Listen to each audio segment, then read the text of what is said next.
What up, YouTube? Welcome back to another Fourth and Blurrr. That wasn't that bad, oh. That wasn't that bad, bro.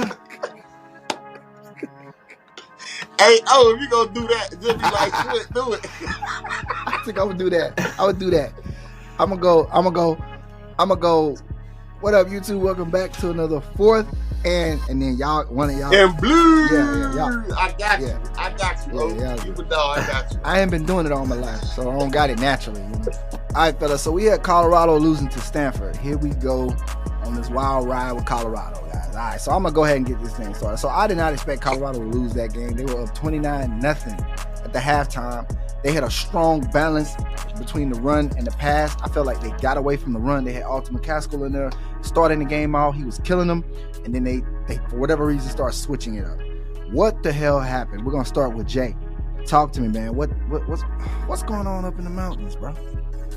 I mean, honestly, I thought we was Mount gonna up. start with you, but I take it. Nah, I it's wanted cool. to hear your I got opinion it. on the game. My opinion? You want my opinion? All right. Hey, I like that up in the mountains. Yeah, they like they up there on the mountaintop. I don't know what they doing up there, man. I felt like they definitely got out coached. I think that these last 3 weeks are showing that the coaching staff, it's a mix of the coaching staff and the talent level. They don't have elite talent, right? But you can't not have elite talent without elite coaching. That's just a bad formula altogether. At least if your talent level is going to be lack, you should make up with it by having some decent coaching to put the team in position to succeed. I don't think the coaching staff is doing that right now. It's too many personnel swaps. They have not, people can't get in a rhythm, because they're constantly changing out personnel. They had a lot of personnel issues in the red zone. It was horrible on the defensive side of the ball. I mean, it was hard to watch in that second half, to watch the meltdown like that. But yeah, I think it's definitely coaching, and I think it's part personnel. But yeah, that's my. So I also think like they gotta work with Travis Hunter. I heard Prime say maybe 1 or 2 weeks ago how it's his job to protect Travis Hunter from himself, but I don't think he did a good job of that in this game. First came back for the guy coming off of his the lung injury. No reason on earth he should be playing as many snaps as he did. They should have put him on a true pitch count. They should have put him in situationally, coming into that game, pick a side. Hey, he gonna be on offense, he gonna defense. If he gonna be on defense, let's pitch count him on offense and still, pitch count him a little bit on defense. They're gonna have to figure that out. I seen a tweet from Gerald McCoy, defensive tackle from Oklahoma back in the day, and he said, look, I called it, man. It's cool for 1 or 2 games playing all these snaps, but we talking about over a whole season. It's not realistic. You're not gonna get the best out of somebody making them play that many snaps. And to me, that's something Prime them gonna have to figure out. But like you said, they came out hot. I was like, I remember you said Prime said that in the press conference. That was something that was strategic. They wanted to come out strong, quick, fast, and get out of those slow starts. Did that. Second half bit them. Charles Kelly, my guy, doing what he does. Everybody know I'm a Florida State fan, and we had Charles Kelly. We used to call it 3rd and Kelly because he's usually 3rd and 40, and they converted consistently. That was Kelly. So Kelly doing what he doing. I've seen these kind of shootouts with Kelly. He was the coordinator when Lamar Jackson them dropped 60 on Florida State. Man, that was Kelly. So if you want to know Kelly history, there you go. Everybody remember that game. You know what I'm saying? So it's the lumps, man. It's the bumps and bruises of coming from a 1-win team and bringing in a whole bunch of new egos, trying to mesh it. I seen Prime getting into it with number 29. I think it was Stoudemire was his name. 23. 23. Yeah, getting into it with him. That's what's expected. That was the fear. That's what those analysts were talking about when they said trying to bring in all those new personalities and egos, because these guys ain't went through the trenches together and build it like most teams, being years and years upon each other, having that culture that Deion say he don't know what that word mean, right? What is culture? That's Deion's thing. Well, Big Dog Prime, now you're learning what culture means. This is what they meant when they said having a team culture, bro. Like, you can't just put all the people in the room and expect them to all be the same person, bro. You gotta build that up, man. That comes from going through these type of things. Like, if they played together for another 2 years, they would have true culture, right? Like, they'll understand how to get through these, you know what I'm saying? So that's all I saw. Hey, man, you better watch out. Prime Nights. Hey, no, but I love Prime Nights. You know what I'm saying? Hey, I rock with them, man. Hey, we got a Prime Night right here. Swinner, what they talking about, man? What you give us the Prime Night analysis? Make sure it's a Prime Night analysis. Swin, before you take off, Swin, I want to say this really quick off of what Jay was saying about Travis Hunter. I should have mentioned this in my take, but some things I noticed about Travis Hunter is that, you know, he kind of lacks like foot speed, right? At the point of attack. Well, at the point of attack, you know, he's aggressive, right? He has that long speed, but as far as like lateral quickness, getting in, and I like, he don't really, on the defensive side of the ball is lack. On the offensive side of the ball, he's more elite. He's an elite wide receiver. I feel like he's a okay, pretty good DB. He's not like Prime hyping him up to be on the defensive side of the ball, but on the offensive side of the ball, that boy is like next level. I feel like he could beat anybody. He's you know, he can top anybody. He got topped in that game too. But see, let me tell you why you would even make that analysis. It's because you don't see players play both sides of the ball. That's the first thing, right? And then it's like, how can I say it? He's jumping from that division. Like, you know when Shador set up there said that they're the same players? That's not the truth. Like, I don't know why he ever said that. You know, you guys, I give him a lot of slack for that. Because they're not the same players, bro. Like, all that, yeah, you doing that to, well, hey, what's the team name? Arizona State. Colorado State. State. Going to their students. Yeah, now you raise it off. Wait, hey, hold on now. You drifted. I need a Prime Night analysis. Now, this sounded like my analysis or something. It ain't how the Prime Night's supposed to sound, bro. We need you to switch it. Prime Night's make excuses. Prime Night gonna make an excuse and say what Prime said in the post conference. What he say? They don't love it enough. We need him to love it like he love it. That's what. I didn't. Gerald, when have you? I didn't be like. When have you? See, this is what I want you to understand. We need this to be shown on. You see what the Prime Night doing in the back? The guy that came up with the name, he's telling you, he just went like. See, no, I never was the Prime Night. Me, I love Dion, but I want to see how this was going to go. I've been told you guys, and if you ask me, they still overachieving. Like, even though they just lost to Stanford, I kind of thought they'd lose to somebody. I just ain't know who else they're going to lose to. But I didn't think that they all the way on point, bro. Like, I knew that they going to have bumps through. And guess what? It's his first year. Like, that's the other problem that I get with the whole world. Like, bro, it's his first year, bro. I don't care if he sell out. Like, still remember that he's a coach and this is his first year. Just like your school, when they had a first year coach, just like my school, they had a first year coach. He's in his second year. You know what I'm saying? You got to make turns. Like, he run his mouth. His players run their mouth. You know what I'm saying? But they're still first year guys. You know what I'm saying? So I'm still going to tell you they overachieving because people didn't even think they were going to get 4 wins. They got 4 wins already, you know? But I thought that they was going to have problems, but I didn't think they was going to be up 29-0 and then lose, because when I saw it was in the fourth quarter and it was 29-19, or maybe third quarter and it was 29-19. So, and I don't know what happened after that. And then I'm just want to go back to the piggyback what I was saying about Travis Hunter. Like, you weren't lying. Like, if you got to come back from an injury, then you got a true snap count. Like, you just going to throw him out there in that spot. Then he's in overtime. Like, I don't think people understand how hard it is to be playing when you're tired. Like, when you tired and you got to stick the other team's best player. And guess what? The other team's best player, he doesn't have to go back and play corner. He only plays receiver. That's all he has to do. Like, and he practices receiver all day. That's all he does. Mm-hmm. So that's why he had 13 catches and 200 and whatever he had, because that's what he does. Now, if you were to have Travis do that instead of playing corner, then hey, but you know, he'd probably be the rawest receiver. Or maybe if he just played corner and he didn't play receiver, you would have the rawest corner. So, you know, that, like, just from playing the game, you will understand that, bro. Like, being tired, and then you got to stick the other team best player, and you done did 129 counts. I mean, not 129, but you done did too many snaps. Yeah, I'm with Gerald, bro. Like, you gotta stop that. The reason why I was saying that about Travis Hunter, Swint, is because you know, I watched him when he was in the SWAC, right? And he wasn't playing both ways like that in the SWAC. He stuck on one side of the ball. And for the most part, he did relatively well. But there is, when he got into those like big games where the teams were a little bit better, he got burnt a couple times. In that Celebration Bowl, you know, he got beat.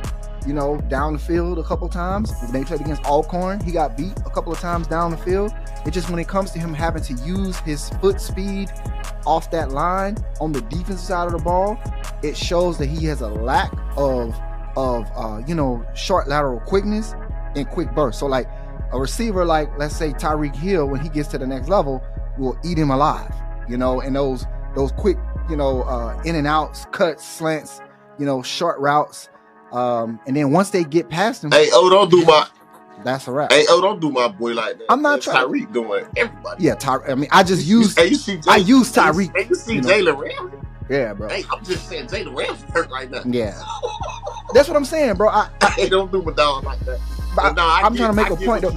I'm not saying the fact that you've seen him. Yeah, my bad, bro. But I'm not. The fact that you've seen him do it in the SWAT, I understand what you like. Yeah. What you're trying to refer to, what you get at. Because I didn't watch him that much. I just seen like his big games where he was doing that. So I understand what you're saying. Exactly, man. And I think that's just on the defensive side of the ball. He's not as elite as on the offensive side of the ball. On the offensive side of the ball, the brother is elite. Yeah. Like I think, like Jay say, he could be the best receiver in the nation if they just let him play offense and just accept it. Yep.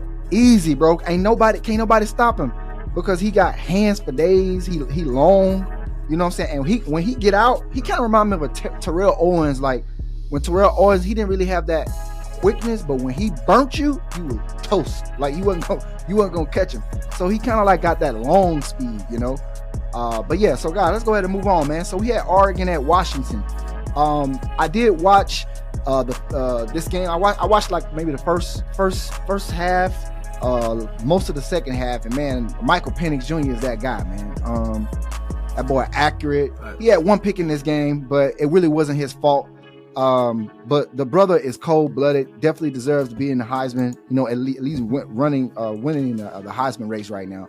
Bo Nix did Bo Nix. He was decent. You know, he was 33 for 44, 337 yards, 2 touchdowns with an 82.0 QBR, which is not bad. I mean, I know Gerald feels a little bit about Bo Nix in his Auburn days, but that's not here or there.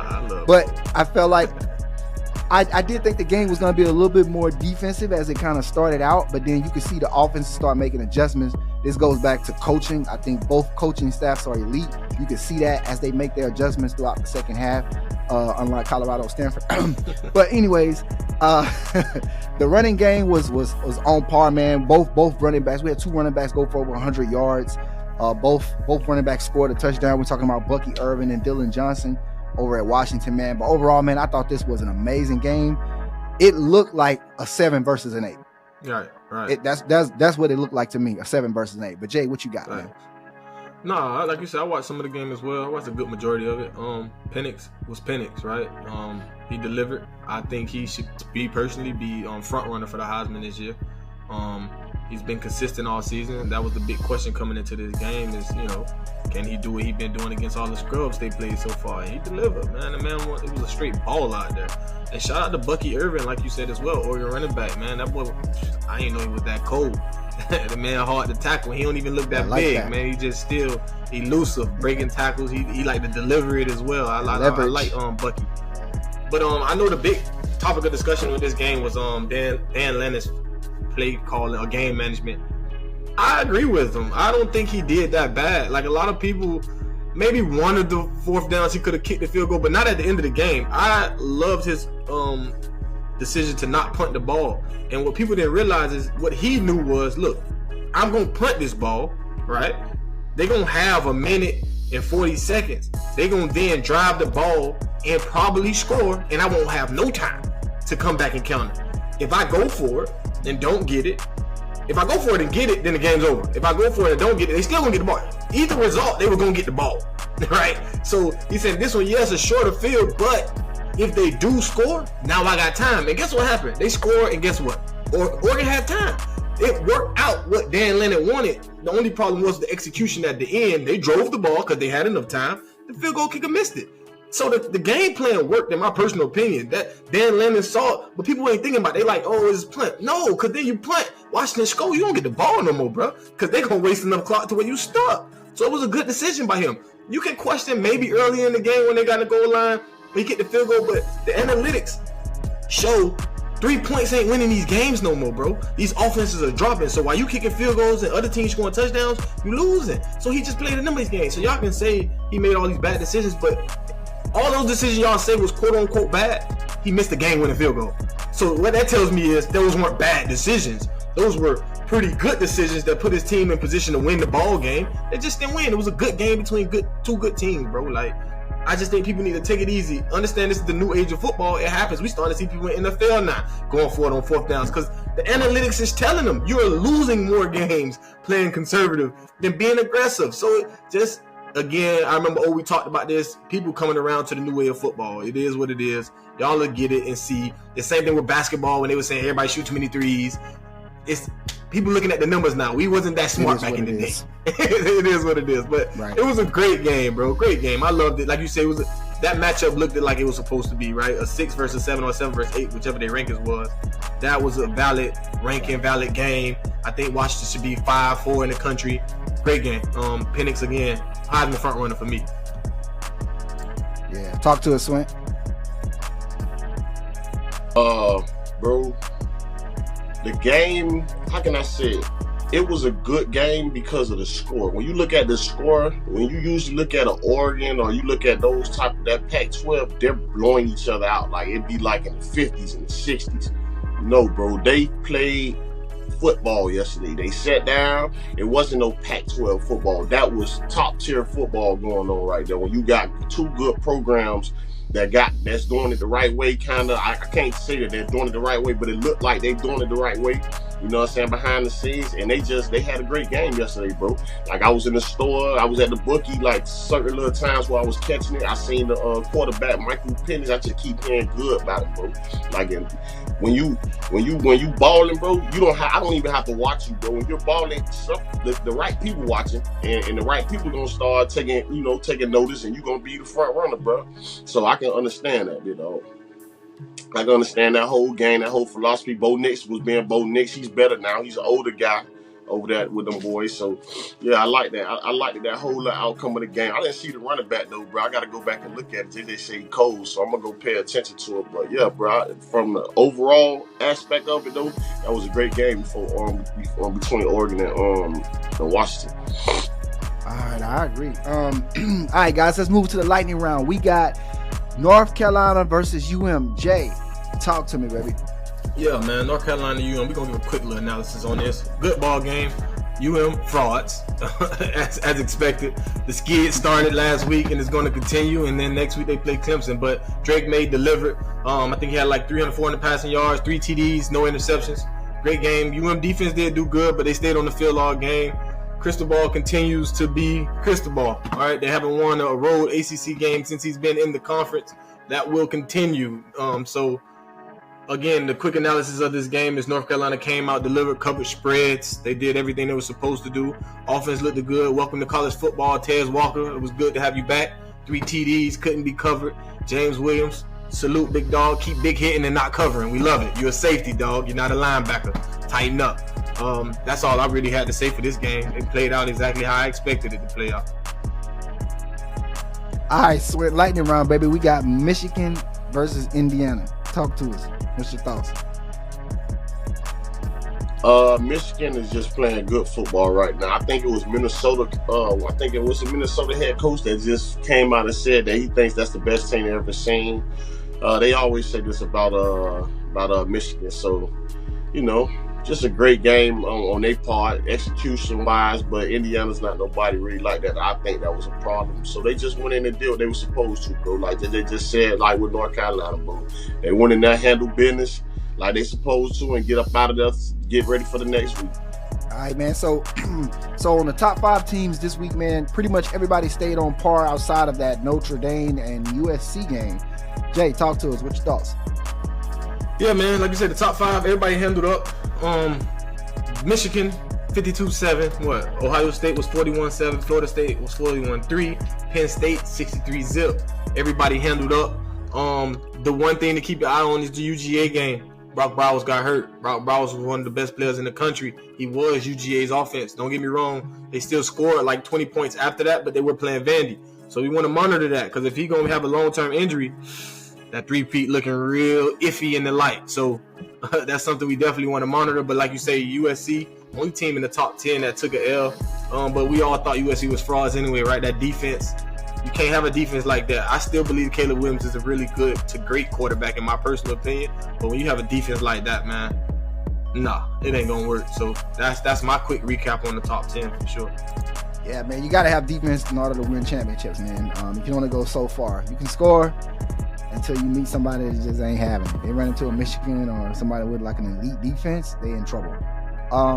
Swint, talk to us about Bama, man. Man, I'm mad with Bama, but I'm glad that they got their little victory. They jumped out on them boys, but bro, they messed up my ticket, bro. Like, dang, bro. I don't know if Nick Saban started acting like Jimbo after the half or something, bro. I didn't get a chance to watch the second half, but the first half, bro, I liked it, bro. You know, it was mutton, bro. You know, 24-6, looking like the old Bama. Even though I know JJ don't like that, but bruh, second half, I don't know what happened, bro. They didn't cover anything, bro. They just got up out of there. And that's what you got to do sometimes, bro, to get your adversity out the way, bro. You know, just go ahead and start them boys, win the game. Listen, it ain't like I hate Bama, Swin. All I'm saying is we going to have to start accepting that Bama ain't Bama no more. I mean, they regular. Listen, I understand that. I have no problem. Bro, I have no problem with Bama being the old Bama because then that means Florida's going to be okay. You know what I'm saying? So I have no problem with that. Like, believe that, bro. I have no problem. I'm with you, though, bro. I'm with you. All right, fellas, man. It's been a real good show, man. Everyone, look out for our next show coming out on Friday. We're gonna drop that show, which is launching us into the. Is it gonna be Friday, Jay? Yeah, we'll probably drop it Friday. Yeah, Friday. Drop it on Friday. Yeah, all right. Which is gonna launch us into week 8. Getting ready for a big week. We're getting close to the rankings, man. We're getting close to the rankings. Them college football playoff rankings coming soon. So you got to start cleaning up the resume. Dominating the sorry teams and winning the good games now. Because you know it's short-term memory. Nobody remember what the hell happened week 1. Nobody remember, bro. Before we get out of here, I just want to know if Coach Prime is already looking up defensive coordinators for next year. But anyways, man, this has been Fourth and Blurrr with your host. That was beautiful, bro. That was beautiful. That was beautiful, bro. Hey, before we get out of here, can I give our 2 shout-outs? I just want to give our 2 shout-outs. I want to give a shout-out to all the people that's watching us. And I'm really lying. There's 3 shout-outs. I want to give a shout-out to the Gators and New Orleans. You know what I'm saying? New Orleans Vikings down in Miami, baby. You know what I'm saying? I want to give a shout out to them boys. Hey, don't forget to like and subscribe, y'all, man. Comment too, man. We trying to build something over here, man. We appreciate the love we've been getting so far as well. All right, guys. We out of here. Peace.